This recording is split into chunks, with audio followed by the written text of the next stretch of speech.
The restaurant buzzed with the kind of pressure that made tempers thin and movements frantic. Waiters weaved through the maze of tables, chefs shouted orders over the sizzling pans, and customers complained about delays no one could fix. Through it all, Mia kept moving, balancing trays and offering tired smiles, trying to ignore the aching pulse in her feet. She had worked double shifts all week, but tonight felt worse. Something in the air was tight, charged, and not just because of the crowd. Mark had been watching her all evening, his eyes sharp whenever she slipped by, his irritation growing each time a table complained or a plate took too long. When she leaned over to refill a glass, her hand trembled just enough for the water to slosh over the rim. The customer waved it off with a smile, but Mia's heart sank. And Mark saw it. He slammed a menu onto the bar so hard a nearby couple flinched. Mia straightened, instinctively brushing her apron, hoping he would let it go. But she felt him closing in before she even saw him. Mark grabbed her arm, hard enough to make her gasp. "Kitchen," he hissed between clenched teeth, his face far too close. Now, the din of the restaurant suddenly felt distant, muffled under the heavy thud of her pulse. Mia followed because she knew resistance wouldn't end well. Her steps were small, hesitant, her breath unsteady. What she didn't see was the man in the corner booth lowering his newspaper slightly, eyes narrowing as they disappeared into the kitchen, his attention caught by something he couldn't yet name, but wouldn't ignore. The kitchen was a furnace, steam rising from boiling pots, the metallic clatter of pans echoing like distant thunder. But despite the heat, Mia felt cold. Mark shoved the swinging door behind them, and the sudden isolation made her stomach twist. "Do you even think before you move?" he snapped, stepping into her space as if he owned the air around her. His voice was low, sharp, almost swallowed by the roar of the ovens, but his fury radiated like heat from a burner left too high. Mia instinctively backed away until her spine hit the metal counter. She tried to keep her voice steady, but it came out thin. "It was just water. The customer didn't even." "I don't care what the customer thought," Mark barked, cutting her off with a hand raised, not to strike, but to silence. "You're supposed to make this place look competent. Instead, you make me look like I hire children." He grabbed her wrist again, harder than before, the pressure sending a dull ache up her arm. She tried to pull back, but his grip only tightened. The kitchen staff, 3 cooks and a dishwasher, were all glued to their tasks, heads down, pretending not to hear. Everyone knew Mark's temper. Nobody wanted to be next. "Mark, please, you're hurting me," she whispered, not trusting her voice to rise any louder. His face twisted with annoyance. "Maybe you'd learn faster if..." A shadow moved behind the fogged window in the swinging door. Mia didn't see it, but Mark did. His grip faltered for a split second, just long enough for her to draw a shaky breath.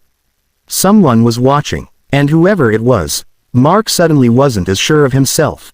Ethan Ward had a presence that effortlessly blended into most rooms, precisely because he preferred it that way.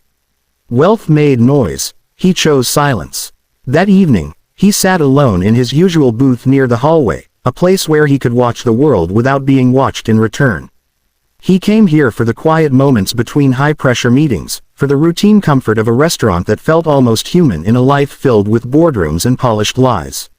But tonight, something disrupted that quiet.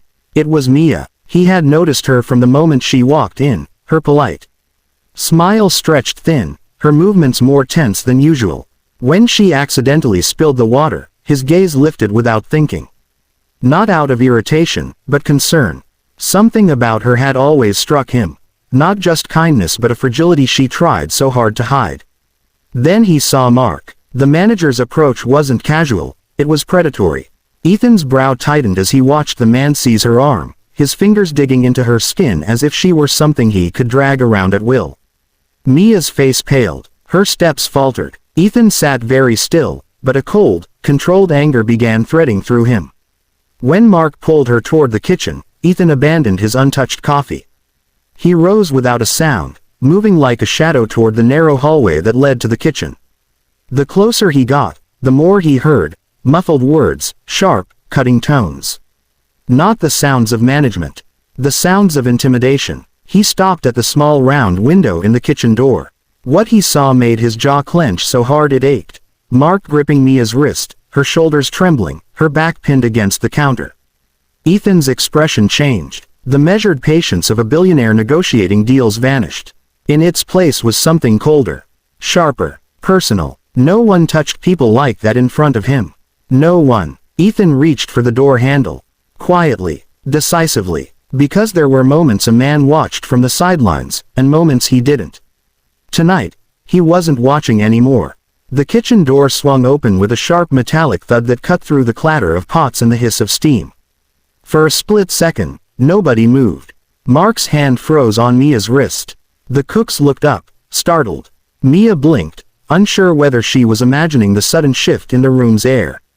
Ethan Ward stepped inside like he belonged there. Controlled posture, expensive suit, quiet intensity. He didn't raise his voice. He didn't need to. His presence alone drained the room of noise. "Is there a problem here?" he asked, and though his tone was soft, it threaded through the space with the weight of a threat. Mark straightened, face flushing as he hurried to loosen his grip on Mia. "Mr. Ward. Sir. I didn't see you there." His voice cracked, the arrogance he wielded minutes earlier evaporating like steam off a hot pan. Ethan's gaze flicked to Mia, catching the faint redness around her wrist. The way she held her breath. The way her hands trembled slightly, as if she didn't dare relax. His eyes softened for only a fraction of a second, so quick only she would have noticed. Then he turned his attention back to Mark. "I asked," Ethan repeated slowly, "if there was a problem." Mark swallowed. "And no problem. Just a misunderstanding. She made a mistake, and I was addressing it. By putting your hands on her." Ethan stepped closer, his height forcing Mark to shrink back. He didn't shout. He didn't need to. "That's how you address things." Mark opened his mouth, but only a choked breath came out. Ethan's jaw tightened. "Outside," he said. The single word was calm but absolute. "Now." Mark hesitated, just long enough to make it clear he was afraid. Ethan took one more step forward. Mark bolted for the hallway. The kitchen fell silent again, all eyes darting between the door and Mia. Ethan finally turned back to her. His voice lost the steel, replaced by low warmth that surprised her. "Are you hurt?" Mia shook her head, though she wasn't sure she believed her own answer. "I'm okay," she whispered.